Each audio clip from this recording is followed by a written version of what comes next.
Hello everyone, কেমন আছেন সবাই? আশা করি ভালো আছেন। আজকে আমি সর্ষে দিয়ে কাতলা মাছের ঝোল বানাবো। চলো কীভাবে বানাই দেখি। প্রথমে মাছগুলো ভালো করে ধুয়ে নিলাম, তারপর তার মধ্যে নুন হলুদ দিয়ে ভালো করে মেখে এখানে কড়াইতে তেল দিয়ে মাছগুলো ছেড়ে দেবো। মাছগুলো ভাজা হোক। চলো এদিকে সর্ষে লাগবে, যেহেতু সর্ষে মাছের ঝোল বানাবো। এদিকে 1 কাপ পরিমাণ মতো সর্ষে নিয়ে এদিকে ভিজিয়ে রাখবো অল্প টাইমের জন্য। তারপর মাছগুলো ভাজা হয়ে গেছে, এক এক করে নামিয়ে নিব। থেকে নামানো হয়ে গেছে, আর ভিজিয়ে রাখা সর্ষেগুলো ভালো করে মিহি করে বেটে নেব।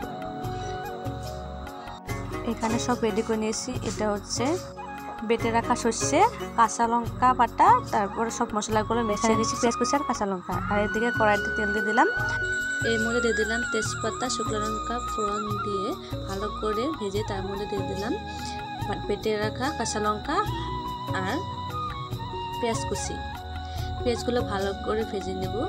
এর মধ্যে অল্প করে হলুদ দিয়ে দিলাম।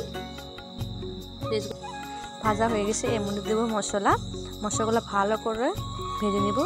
তার মধ্যে দিয়ে দেবো বেটে রাখা সর্ষেগুলো, তারপর অল্প করে জল দিয়ে দেবো। হয়ে গেছে, এখন অল্প লবণ দিয়ে দেবো স্বাদ মতো। যেহেতু সর্ষে ঝোল বেশি জাল না দিলেও হয়।